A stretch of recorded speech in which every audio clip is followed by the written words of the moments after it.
Which is the very means of conflict.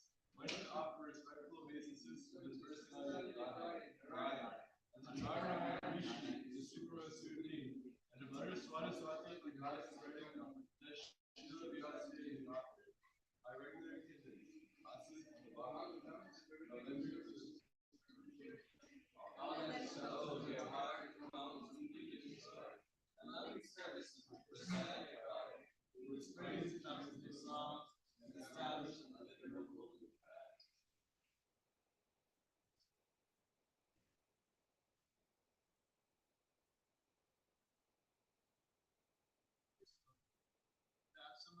So I'll just tell you when to go to our slideshow and when to go back. So first, I'll just show you.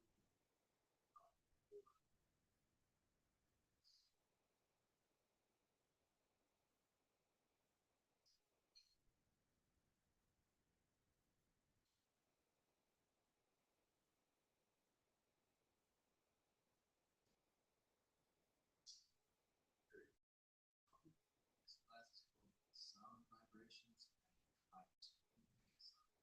Obviously, our whole philosophy is very much based on the idea of different sound vibrations and how it can either take you into the light or if you are approaching the wrong kind of sound vibration, it keeps you in the dark. So that's what we'll be discussing today. So, what just happened at the end of the previous canto? You can tell us. Yeah. So Shukadeva Goswami had arrived. First, asked the question.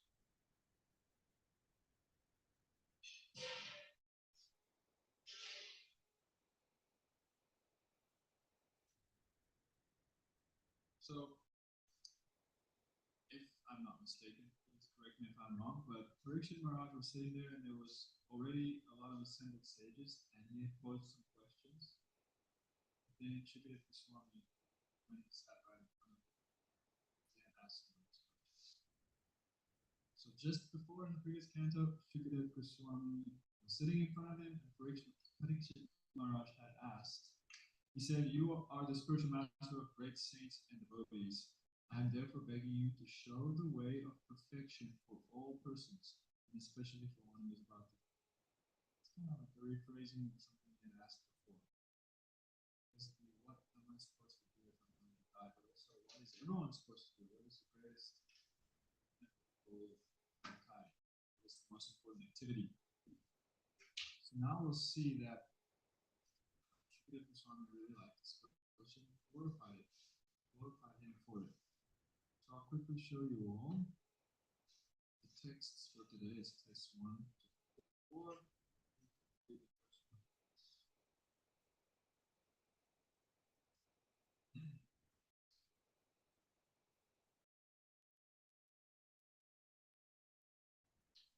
Shukadeva Goswami said, "My dear king, your question is glorious because it is very beneficial to all kinds of people. The answer to this question is the prime subject matter of the theory, and it is approved by all the translators." And so already Shukadeva Goswami is mentioning hearing, so sound vibration is coming up, right?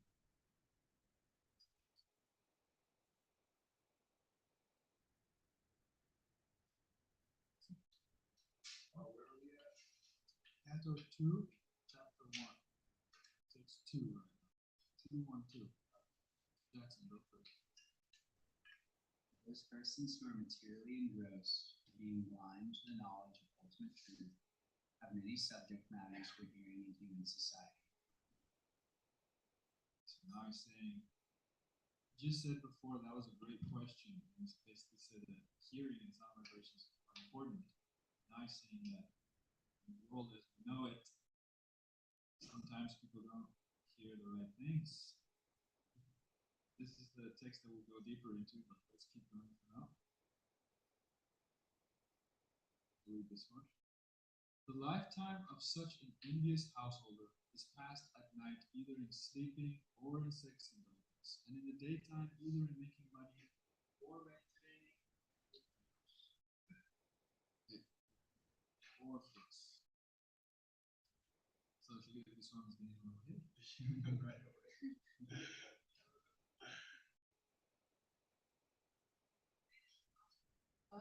Do not inquire into the problems of life, being too attached to the fallible soldiers like the body, children, and wife. Although sufficiently experienced, they still do not see their inevitable destruction. All right, so now let's go back to number 2, and Nick, you please have to show us the Sanskrit and purport for that one.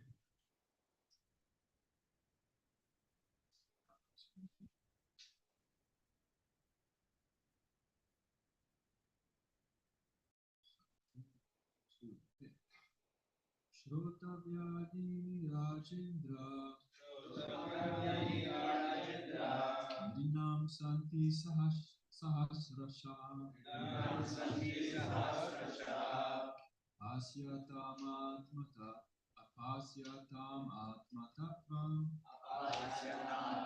Atmatvam Griheshu Grihamedinam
Shrotalya Adini, subject matters for hearing, Rajendra, now of human society, Santi, there are, Sahasrasha, 100,000s, Avasyatam, of the mind, Atmatatam, knowledge of self and self-mastery, Griheshu, unknown, Grihamedina, of persons too materially engrossed.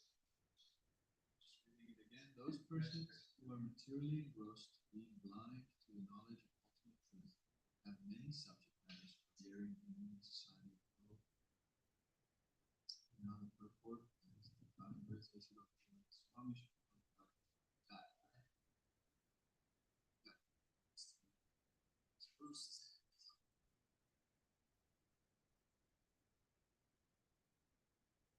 purport. In the revealed scriptures, there are 2 nomenclatures for the householder's life. One is grihasta, and the other is grihamedhi. The grihastas are those who live together with wife and children, but live transcendentally for realizing the ultimate truth. The grihamedhis, however, are those who live only for the benefit of the family members, extended or centralized, and thus are envious of others. The word medhi indicates jealousy of others. The grihamedhis, being interested in family affairs only, are certainly envious of others. Therefore, one grihamedhi is not on good terms with another grihamedhi. And in the extended form, one community, society, or nation is not on good terms with another counterpart of selfish interest. In the age of Kali, all the householders are jealous of one another because they are blind to the knowledge of ultimate truth. They have many subject matters for hearing: political, scientific, social, economic, and so on. But due to poor fund of knowledge, they set aside the question of the ultimate miseries of life, namely miseries of birth, death, old age, and disease. Factually, the human life is meant for making an ultimate solution to birth, death, old age, and disease. But the Grihamedis, being illusioned by the material nature, forget everything about self-realization. The ultimate solution to the problems of life is to go back home, back to Godhead. And thus, as stated in the Bhagavad Gita, the miseries of material existence, birth, death, old age, and disease are removed. The process of going back home, back to Godhead, is to hear about the Supreme Lord and His name, form, attributes, pastimes, paraphernalia, and variegatedness. Foolish people do not know this. They want to hear something about the name, form, etc. of everything temporary, and they do not know how to utilize this propensity of hearing for the ultimate good. Misguided as they are, they also create some false literatures about the name, form, attributes, etc. of ultimate truth. One should not, therefore, become a Grihamedi simply to exist for envying others. One should become a real household in terms of the scriptural injunctions. Thank you, Bruce. So yes, Shukadeva Goswami came and sat in front of the king. The king asked a brilliant question. Shukadeva Goswami was very happy about it.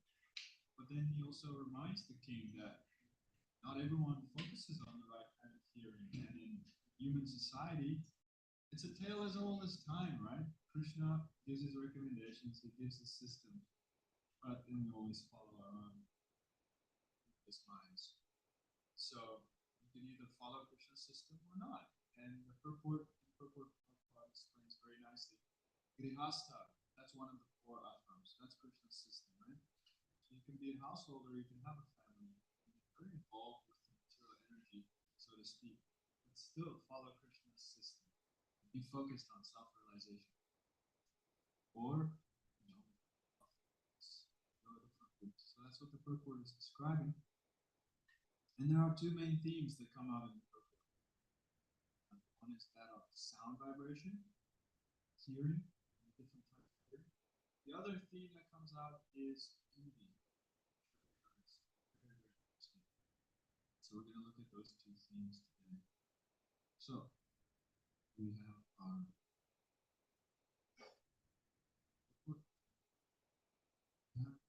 customers. They are and then we have our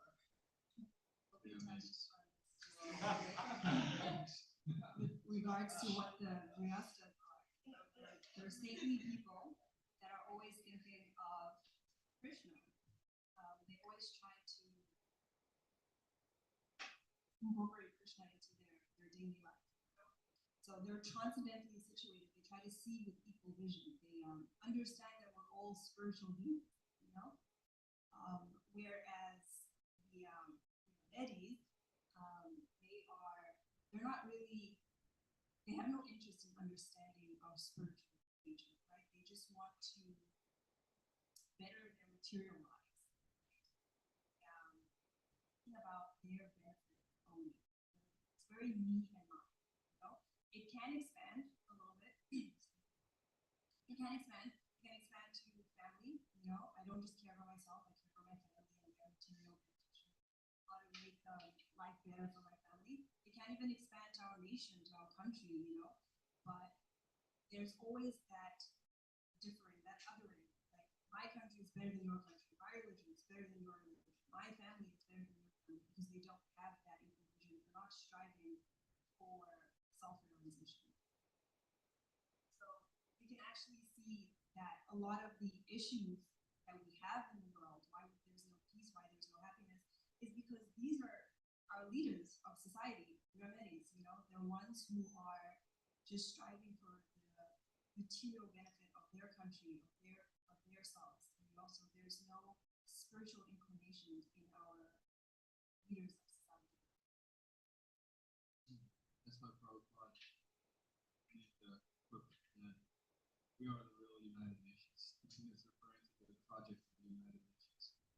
But still, even though they try to unite all the nations, there's propensity that she was talking about.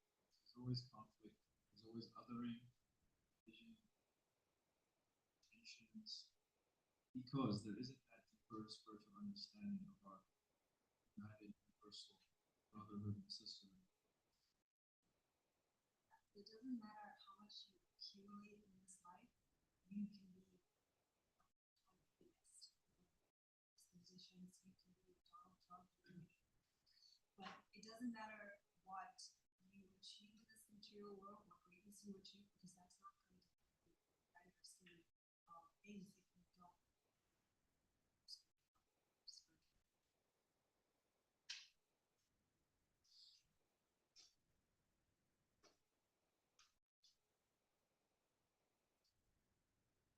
So just to summarize, you have the option, the ball is in your court.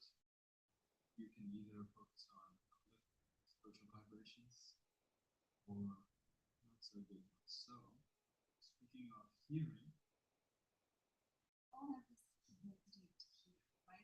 The book speaking about how if you're meetings, they have the propensity to hear, they're just hearing wrong things, right? So some of us we hear irresponsible. So who can give me some examples of like irresponsible?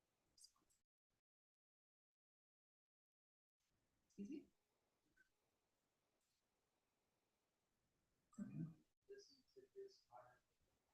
modern day hip hop.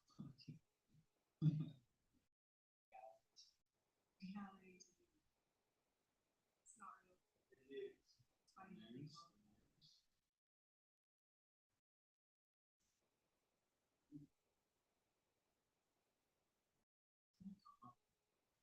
Because that's not just material, that's charming and being responsible. So the basic point is that all these more responsible kinds of hearing, they do not bring anything, very futile. They are connected to the material vibrations. What is the material energy? It's chaos, it's entropy, as the great Dasa mentioned. It just all goes to, you know, so much better to choose uplifting stuff. No. I mean, sometimes, like material songs, they're rock. The time to choose that. But you can have the same amount of fun, even more fun, just really get done.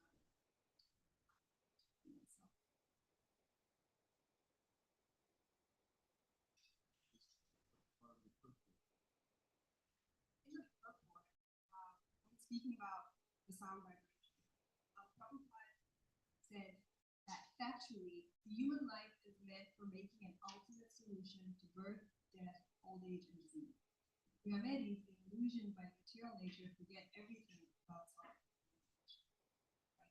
So I wanted to really hone in on the fact that Prabhupada said solution. So he's giving us the solution, right?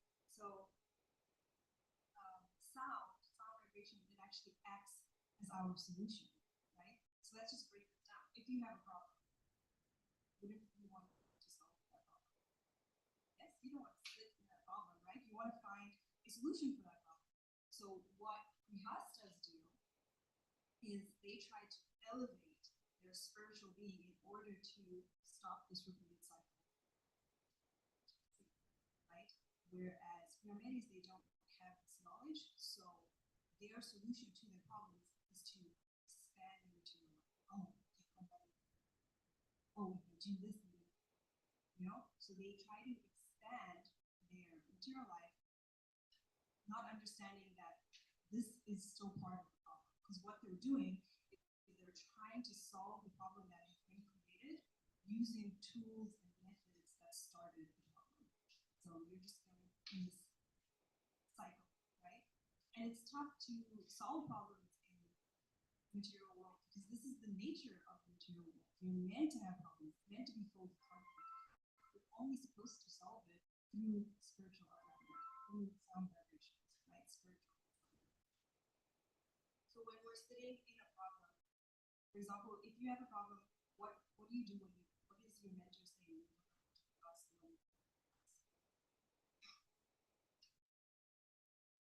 do they help you? You approach someone with a problem. The best thing they can do is just listen.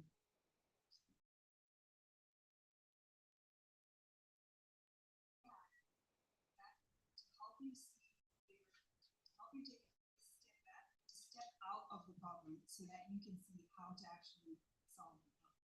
So you're not within the problem trying to fix the problem.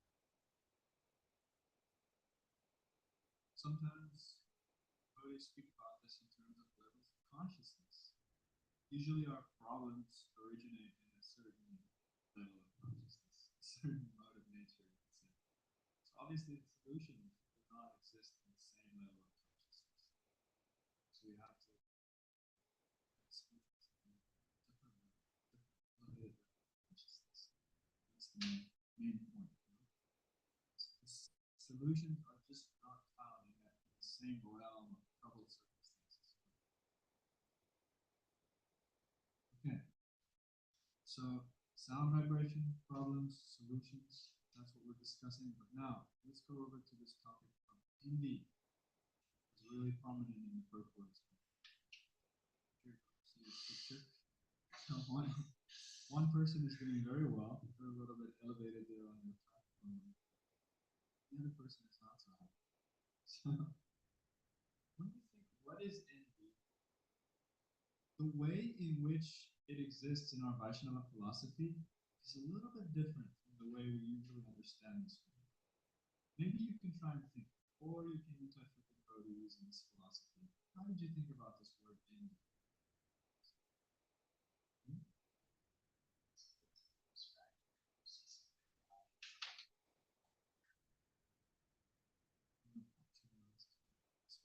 Bruce? I just want to say, when people are watching a lot of these hard to feel. And hating. Say again? Hating. Hating someone. Yeah, please use the mic. I should look to the word at least one of the definitions is resentful of another person's success. Resentful of another person's success. Okay.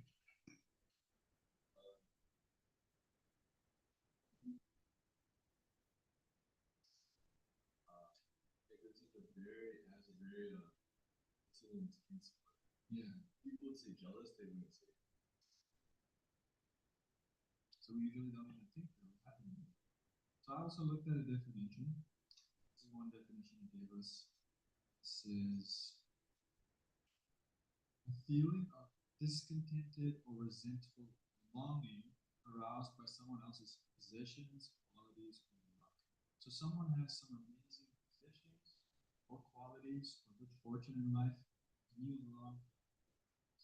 This is usually how people understand this, right? But in our philosophy, we know that this envy goes a little bit deeper. It is a little more all pervasive. The roots have sunk deep into our heart. And actually, it's not just that someone has a nice car and you think, oh, I want that car. Or they sing so well, or maybe let's say they're charismatic. Oh, I want to be charismatic too. No, it's a little bit deeper. In fact, we are told that envy is the root cause of why we're in this material world. It's not just a surface level thing. Our philosophy, I don't know if you would agree, our philosophy, our Krishna conscious philosophy, it's quite deep. It's quite all-encompassing, right? Very philosophical. It's philosophy, it's theology. It's about the soul, the struggles of the soul, the journey of the soul. So if you're thinking about envy in those terms, it's really very all-pervasive. Those kind of things. See this picture. This concept of the crabs in the bucket. Have you heard of it? Heard of it? Bridget, maybe you can tell us what happens when you put a bunch of crabs in a bucket.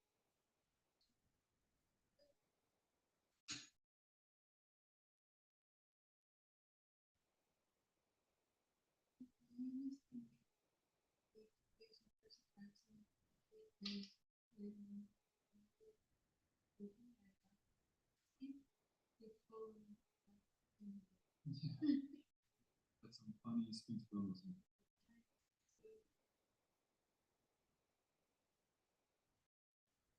When one is about to escape, the other's pulling down. Apparently, if we can't get out, no one can. So that's envy, right? Really, really bad envy. And it exists in the same way in our lives. And if I have to psychologically analyze it, I think it is a fear of being left behind. So we're going to look at fear soon as well. It's another topic, but I feel it's closely tied to Indian fear. When we see someone else is, doing well, progressing, escaping the bucket, and out of fear, we try to pull them down. We fear that we are being left behind. Yeah.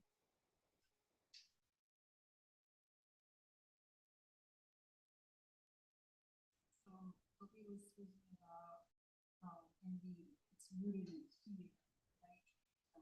That causes this us versus them mentality. I have to protect. I have fearful that I'm going to lose it. This is what it causes us setting these unhealthy boundaries. It causes division. It causes aggression. We become really aggressive in order to defend what we consider ours. I mean, if we can go back to, you can see here that they're very aggressive. They're like, you're not going to get out. If I'm not going to get out. Well, if they would just work together, I'm sure they could all get out of the bucket, But they have this me mentality, right? It's you against me. It's not all of us in this together. So we don't have this understanding of the real oneness of the living entities. We're all spiritual beings. We're all spiritual sons and daughters. We all actually want the same thing. We want to be liberated. We can help each other in this way. So I wanted to ask, what do you think causes us to have this feeling of us versus them, this feeling of fear of wanting to protect what we feel is ours? What do you think causes that?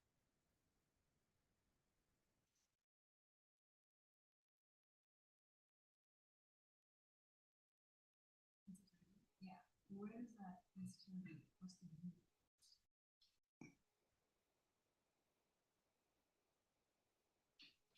We all want to be loved.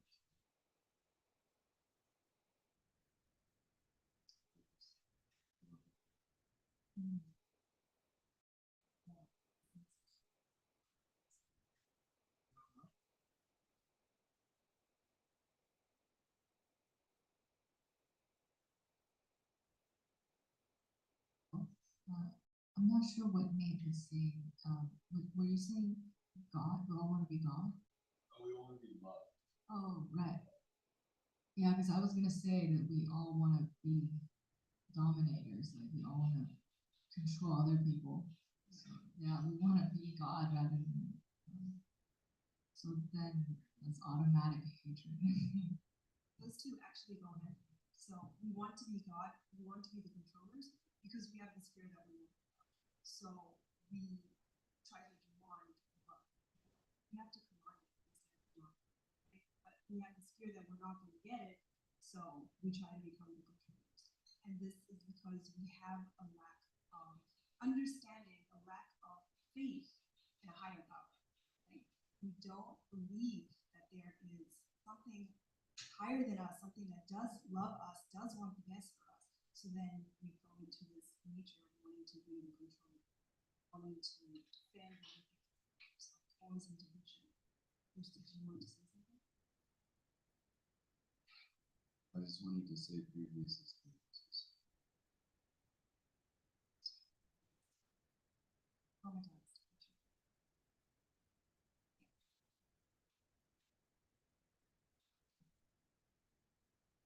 So we already mentioned it a couple times now in this class, but fear. Fear is really closely tied in to envy. Now, this fear, again, I'm going to do some attentive psychological analysis here. Sometimes we fear our own negative qualities. Think again about this fear of being left behind, fear of not being able to make spiritual progress, fear of being stuck. So then we have lots of bad qualities in our heart. That's what's holding us back. And sometimes we don't like seeing those qualities in others. So imagine if someone else makes a mistake, or maybe let's focus on our own context. We're at the temple and we're doing service with someone else, and they struggle a little bit or they make a mistake. There's kind of two categories of ways in which we can react to it. We can throw them with negativity, frustration, anger. Sometimes that's because we fear those shortcomings in ourselves, and when we see it in someone else, we react so nastily. Of course, the other way in which we can react is to just encourage, uplift. There's no reason to focus on the bad like that. Of course, sometimes we have to correct someone to help them. Assist is being a little stern, but in most cases, there's no reason to have a negative tone, energy, anger, all these things that are really just driven by fear. Fear of, okay, I see this thing in someone else, and I actually don't want to do it. I just want to say that's all sensitive. You're not really dealing with it. That doesn't do anything to rid you of these unwanted things.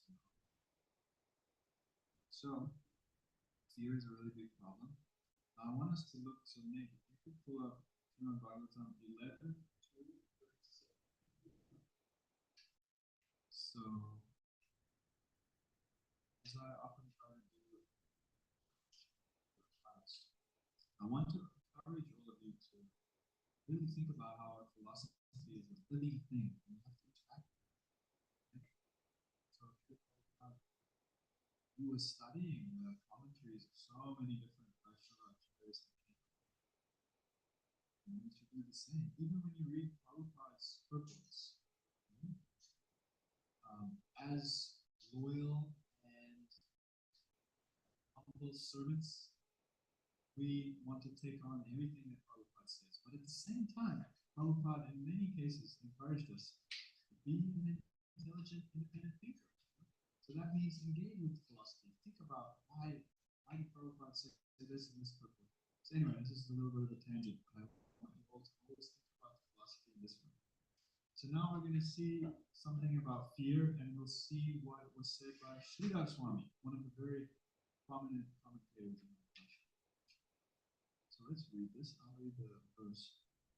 So the Bhagavatam says, fear arises when a living entity misidentifies himself as the material body because of absorption in the external illusory energy. When the living entity thus turns away from the Supreme Lord, he also forgets his own constitutional position as a servant of the Lord. This bewildering, fearful condition is affected by the potency for illusion called Maya. Therefore, an intelligent person should engage attentionally in the service of the Lord under the guidance of a bona fide spiritual master, whom he should accept as his worshipable deity and as his life soul. So, fear is based on ignorance, not understanding the constitutional position as a soul, a servant of God. And to get rid of that fear, you can serve Krishna, and do so especially under the guidance of the spiritual master. So, in Sridhar Swami's commentary on this verse, he asks a very intelligent question. If fear is based on just ignorance, which is basically a lack of knowledge, why do we have to serve God? Why can we not just be God? Any thoughts before we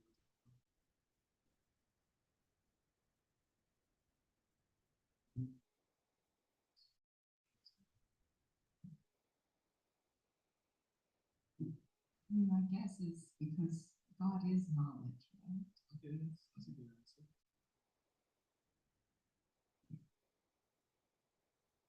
It doesn't change the I like that. That's what I was thinking. knowledge is very It's just the rational mind. Doesn't always affect the heart. And our problem really is that the heart is not healthy. Okay, but let's read the purport. According to Srila Sridhar Swami, the objection may be raised that since fear is caused by ignorance, it can be dispelled by knowledge, and we do not need to worship the Supreme Lord.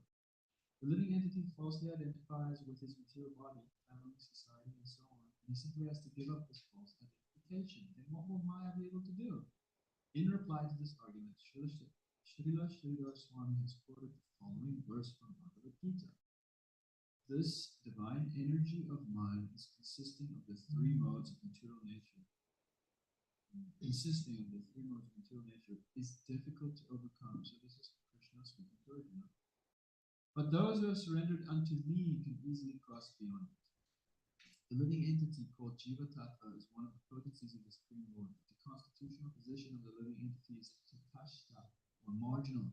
Being minute, every living entity is eternally dependent upon the supreme living entity, Krishna. This is confirmed in the Vedic literature as follows.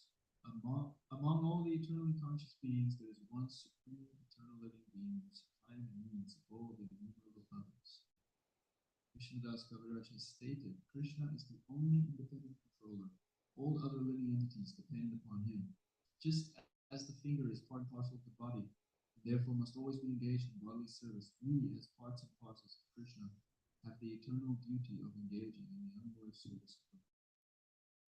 See, the Lord that enlightens us in the Lord's service is called Chit Shakti.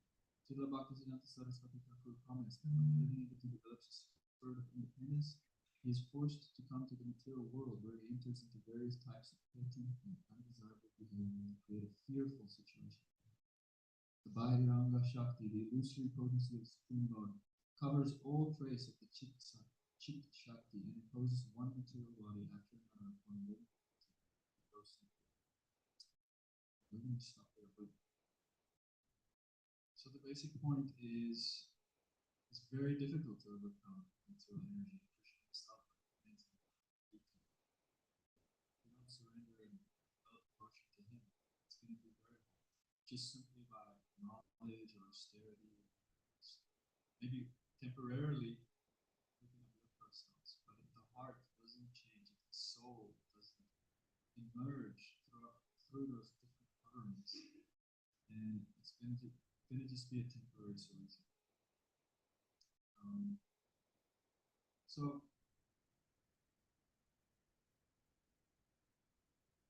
I would also say that as long as there is a devotion to God, then as many devotees have mentioned, then we would think we are God. And there's this fear and there's this tendency to want to control. That's really the problem.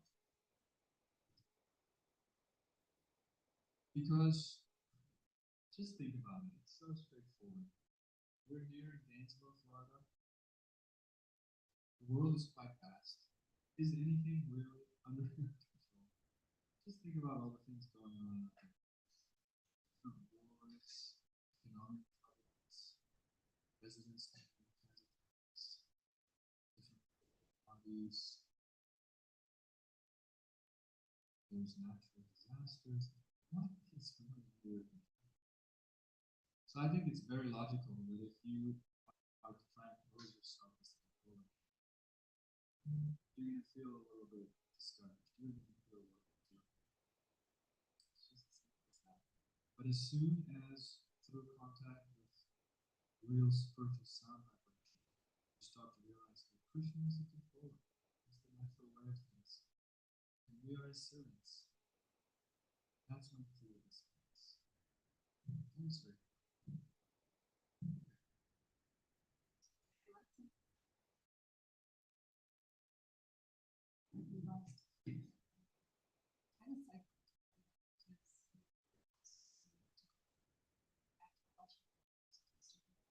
Causes more fear. So it's always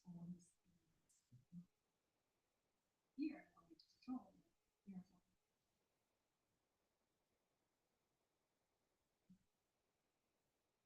Okay, so one of the things that happens when we're so fearful, and it's that enemy, already touched upon this in the relationship. This is my job. What does that make you think of? That's a fly. What does that make you think of? Why we shouldn't be fly? What does that mean to you?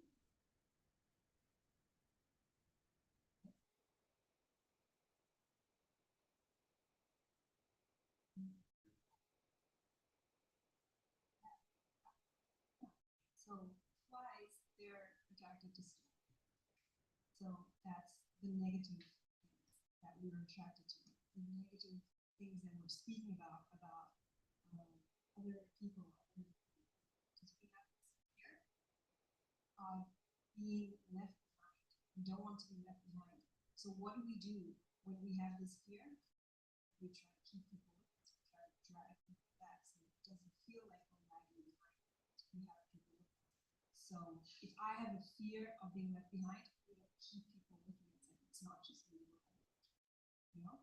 So that's basically what it's like to be a fly. You're just attracted to the stool in the back and you know, right? But there's this so it's the flies are the honeybees, right? Honeybees are attracted to flowers and sweet things, right? So you can choose to want to be flies or to be honeybees. Are we going to allow our fears to make us? Are we going to allow our fears to allow us to behave irrationally and be negative towards other people instead of allowing our fears to make us realize that we need to go towards the light, you know, and go towards the sweet things, go towards the sound, the transcendental sound vibration, so that we can get out of this fear, so that we don't have to be stuck in the cycle of being bringing people down. So I wanted to ask why speaking about or focusing on the negative traits of devotees, why is that against them?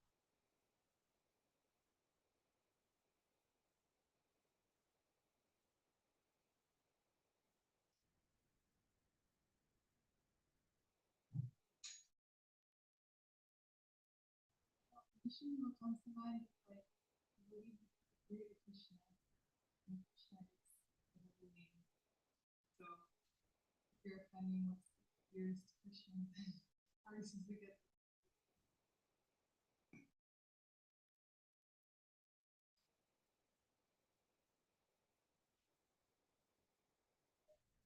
It's very, very criticizing actually. Stop.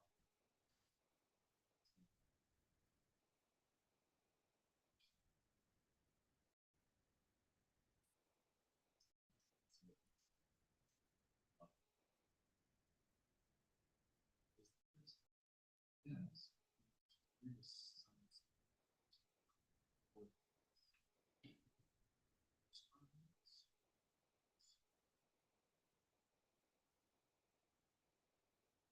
I don't know exactly what to say, but it's like counterproductive. So, you're supposed to be believe, but you're still behaving like a bot. I feel like it's counterproductive because it's just not relevant. Okay, we know that we're in a material world. We know we'll have shortcomings. What's the use of just like harping on about some shortcomings?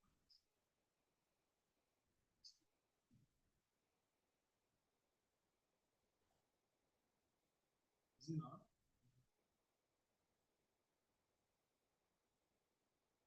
Where in this world, Prabhupada say that violence Balancing? Oh, violence. violence is not hitting, but putting his devotee in anxiety.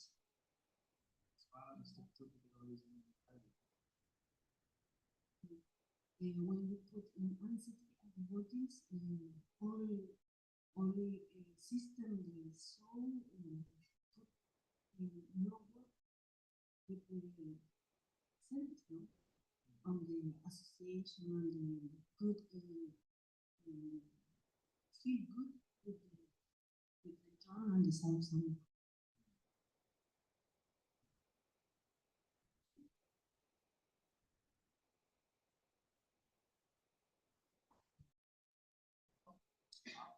It means literally Apagada, something takes away joy from Radharani. And if she's supposed to give you Krishna, take away the joy, obviously it's not going to work so well. And Bhaktivinoda Maharaj explains that there is a difference between sin and aparada. And he says aparada is a mistake on the level of the soul. So it's very different. It's much different. So we're going to take some more questions soon, but just on that topic of Radharani, look at this. You want to all hear what Prabhupada says about Radharani?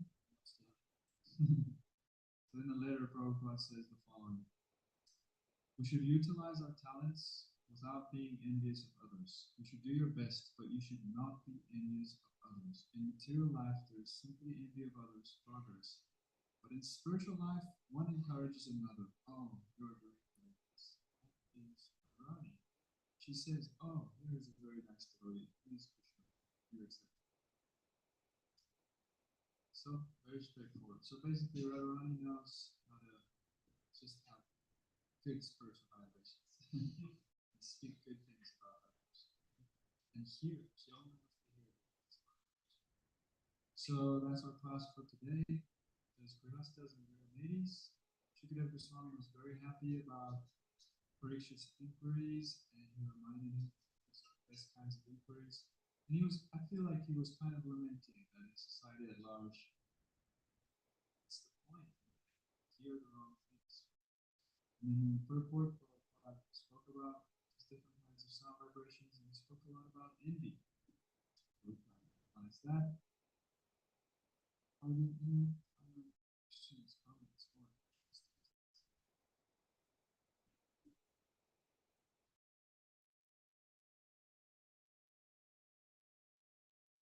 I was wondering, what is the prerequisite, sort of, what is the prerequisite for helping someone or us to walk out of this mentality of envy?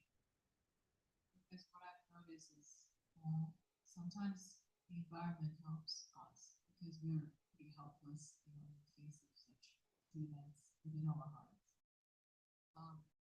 Could you maybe elaborate on, in your experience, what has helped you? What perhaps we could do, help, to help others, ourselves to do. of course, like with anything in our spiritual journey, association is key, and finding inspiration from those who are to. So there are devotees, luckily, who are actively trying to avoid that mentality, hearing those kind of things.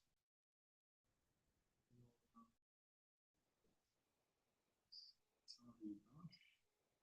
One of Srila Prabhupada's leading disciples.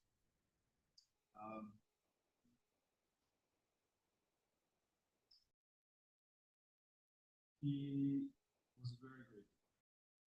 Srila Prabhupada actually said that he should be canonized and recognized as the first official saint of Islam. Now, if you study the life of Jayananda, there are some books that others have written about him.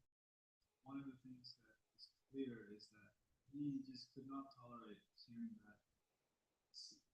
And when someone else would maybe speak some ill of other devotees in front of him, he would frown or he would walk away.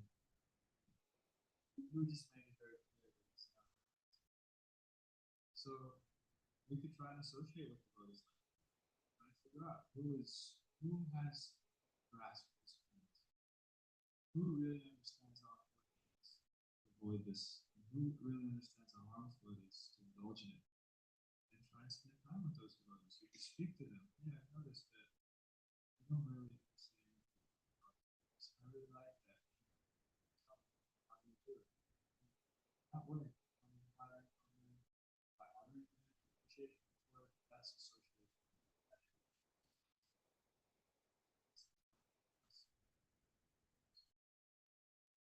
Thinking that this comes with the understanding of how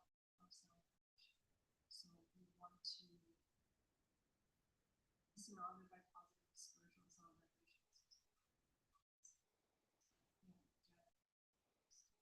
Buddha taught lots of understood the power of self-vibration. So he knows that it's going to affect his mentality. He sits in, even if you don't partake in the negative, you're sitting there, you're listening, it does go in, you do take it. So understanding the power of itself.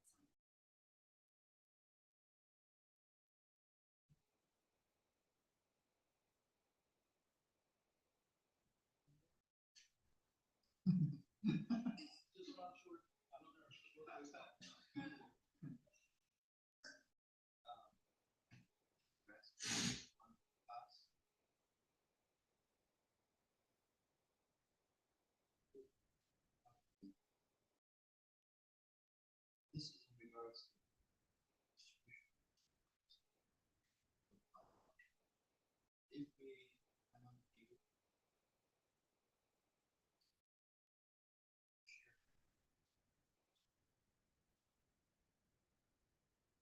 this,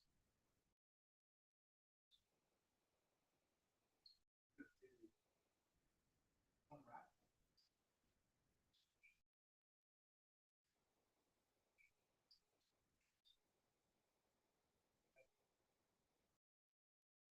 two problem.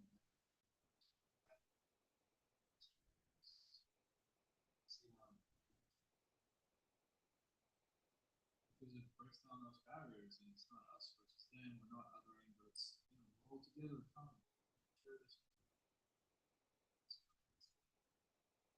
Okay. Shila Prabhupada ki jai.